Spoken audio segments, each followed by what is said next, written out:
مصر کے ایک مشہور بزرگ شرف الدین بوصیری گزرے ہیں۔ انہوں نے ایک غریب گھرانے میں آنکھ کھولی۔ جیسا کہ والدین بچوں کو اسکول مدرسوں میں تعلیم حاصل کرنے کے لیے بھیجتے ہیں، اسی طرح بوصیری کو بھی والدین نے مدرسے بھیجنا شروع کیا اور جلد ہی آپ نے قرآن پاک کو حفظ کر لیا۔ اس کے بعد آپ کے والد صاحب کی خواہش تھی کہ اب وہ کچھ کام کاج کریں تاکہ گھر سے غربت کا خاتمہ ہو، جبکہ بوصیری ابھی مزید تعلیم حاصل کرنا چاہتے تھے۔ وہ ایک زیادہ روشن مستقبل چاہتے تھے۔ گھر میں باپ بیٹے کے درمیان کھینچا تانی شروع ہو گئی۔ آخر کار بوصیری نے اپنی والدہ کو اپنے ساتھ ملا کے والد سے مزید پڑھنے کی اجازت لے لی۔ اس کے بعد آپ نے تجوید، فقہ اور باقی ضروری مضامین کو پڑھا اور بچوں کو پڑھانا شروع کر دیا۔ اس وقت تک آپ ایک دنیا دار شخص تھے اور مادی کامیابیوں کو ہی ترجیح دیتے تھے۔ آپ غربت سے نجات حاصل کرنا چاہتے تھے۔ شاعری کا وصف آپ کو اللہ کی طرف سے ودیت کیا گیا تھا۔ اب آپ بادشاہوں کی شان میں قصیدے بھی لکھتے تھے اور نئے شعراء کی اصلاح بھی کیا کرتے تھے۔ درس و تدریس سے بھی منسلک تھے۔ ایک دن آپ گھر سے باہر کہیں جا رہے تھے کہ جب ایک شخص نے آپ کو روک کے آپ سے پوچھا، کبھی محمد صلی اللہ علیہ وآلہ وسلم کی بھی زیارت ہوئی؟ اس شخص کا یہ سوال کرنا امام بوصیری کی زندگی کو بدلنے کا سبب بن گیا۔ اب امام بوصیری نے آپ صلی اللہ علیہ وآلہ وسلم کی حیات طیبہ کا بغور مطالعہ کرنا شروع کر دیا۔ آپ جو مطالعہ کرتے جا رہے تھے، آپ کے دل میں آپ صلی اللہ تعالی علیہ وآلہ وسلم کی محبت بڑھتی جا رہی تھی۔ جو وقت گزر رہا تھا، آپ کے دل میں نبی آخر الزماں حضرت محمد صلی اللہ تعالی علیہ وسلم کے عشق کی تڑپ بڑھتی جا رہی تھی۔ اسی دوران میں انہیں فالج کا حملہ ہوا اور یہ صاحب فراش ہو گئے۔ اسی حالت میں 15 سال گزر گئے۔ وہ بادشاہ جن کے قصیدے امام بوصیری لکھتے تھے، انہوں نے پلٹ کے نہ پوچھا۔ آپ بہت دل کی گرفتگی کے عالم میں ایک رات لیٹے ہوئے تھے جب آپ نے سوچا کہ زندگی بھر دنیا کے بادشاہوں کے قصیدے لکھے، آج کیوں نہ ان کا قصیدہ لکھوں جن کے سامنے ان بادشاہوں کی کوئی اوقات نہیں۔ جب ٹوٹے ہوئے دل سے سچی محبت کے ساتھ الفاظ نکلے تو وہ اس بارگاہ میں مقبول ہو گئے جس کے بعد وہ الفاظ امر ہو گئے۔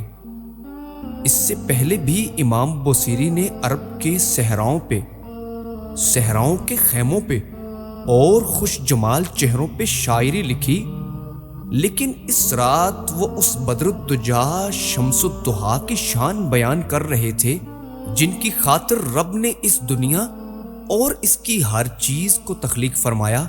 میرا ایمان ہے کہ یہ کلام بھی رب کی ہی دین ہے اور وہی رب ہی اسے انسان پہ اتارتا ہے۔ جب آپ قصیدہ لکھ چکے تو آپ نے قلم دوات رکھی اور سو گئے۔ اسی رات آپ نے خواب میں دیکھا کہ آپ صلی اللہ تعالی علیہ وآلہ وسلم تشریف لائے ہیں اور فرمایا، اٹھ بوصیری۔ امام بوصیری نے کہا، میں 1000 جانوں سے قربان، لیکن کیسے اٹھوں؟ کیونکہ وہ فالج زدہ تھے اور اٹھنے سے قاصر تھے۔ آپ صلی اللہ تعالی علیہ وآلہ وسلم نے اپنا دست شفقت ان کے جسم پر پھیرا اور فرمایا، اٹھ اور مجھے وہ سنا جو تو نے لکھا۔ امام بوصیری اٹھ بیٹھے اور جھوم کر سنا رہے تھے، مولا یا صلی وسلم دائما ابدا علی حبیبک خیر الخلق کلہم۔ اے اللہ، آپ دائمی اور ابدی سلامتی بھیجیے اپنے محبوب پہ۔ میری آنکھیں آپ کی یاد میں آنسو بہا رہی ہیں اور رواں دواں ہیں۔ مدینہ پاک سے ٹھنڈی ہوا آ رہی ہے، اندھیری رات میں بجلی چمک رہی ہے۔ میرے عشق کا تذکرہ لوگوں تک پہنچ چکا ہے۔ اب میرا راز محبت بھی نہیں چھپ سکتا اور نہ ہی میرا مرض ختم ہوگا۔ تیری محبت کی میرے آنسو اور میری بیماری گواہی دے رہی ہے، میں اپنے عشق کو کیسے چھپا سکتا ہوں؟ اے دل، اگر تو حضور نبی اکرم صلی اللہ تعالی علیہ وآلہ وسلم کا عاشق نہیں تو مکہ کو دیکھ کے آنسو کیوں بہاتا ہے؟ کیا محبت میں رونے والا عاشق خیال کرتا ہے کہ بہتے آنسوؤں اور سوختہ دل کی آڑ میں محبت کا راز چھپا پائے گا؟ تیری آنکھوں کو کیا ہوا ہے کہ تو انہیں آنسو روکنے کے لیے کہتا ہے اور یہ بہائے ہی جا رہی ہیں؟ تیرے دل کو کیا ہو گیا ہے کہ سنبھلنے کے بجائے مزید غمناک ہو رہا ہے؟ جب رات محبوب کائنات صلی اللہ تعالی علیہ وآلہ وسلم کا خیال آیا تو میں رات بھر جاگتا رہا۔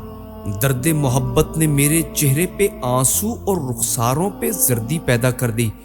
اے غریبوں کا خیال رکھنے والے، اے دل گیروں کی دلجوئی کرنے والے، اے مظلوموں کا ہاتھ پکڑنے والے، اے سچ کہنے والے، اے گناہگاروں کا پردہ رکھنے والے، اے ازل کے نور، اے محمد صلی اللہ علیہ وآلہ وسلم، آپ کے منہ میں آپ کے دانت ایسے ہیں جیسے سیب کے اندر قیمتی موتی۔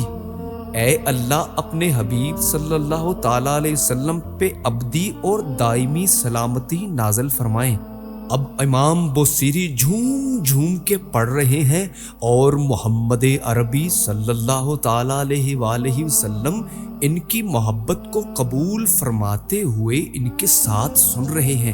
جب قصیدہ ختم ہوا تو آپ صلی اللہ تعالیٰ علیہ وآلہ وسلم اتنے خوش ہوئے کہ انہوں نے اپنی چادر یعنی بردہ اتار کے انہیں مرحمت فرمائی۔ اس کے ساتھ ہی ان کی آنکھ کھل گئی، دیکھا تو چادر ان کے پاس ہی رکھی ہوئی تھی۔ وقت دیکھا تو تہجد کا تھا۔ امام بوصیری 15 سال کے بعد حشاش بشاش صحت مند اٹھے۔ فالج کا کہیں دور دور تک نشان نہیں تھا۔ وضو کیا اور مسجد کا رخ کیا کہ تہجد ادا کرے۔ گھر سے نکلے تو ایک فقیر نے آواز لگائی، ہمیں بھی تو سناؤ وہ قصیدہ۔ امام بوصیری نے تجاہل عارفانہ سے کہا، کون سا قصیدہ؟ وہی جس کے بدلے یہ بردہ بھی ملا۔ مجذوب نے چادر کی طرف اشارہ کیا اور آنکھوں سے اوجل ہو گیا۔ اس قصیدے میں 100 سے اوپر اشعار ہیں اور کسی شعر میں لفظ بردہ استعمال نہیں ہوا، لیکن جو چادر آپ کو دی گئی اس کی مناسبت سے ہی اس کا نام قصیدہ بردہ شریف زبان زد عام و خاص ہوا اور آپ صلی اللہ تعالیٰ علیہ وسلم نے اس کو شرف قبولیت سے نوازا تو آج تک اس کا ورد جاری ہے۔ مولایا صلی وسلم دائما ابدا علی حبیبک خیر الخلق کلہم۔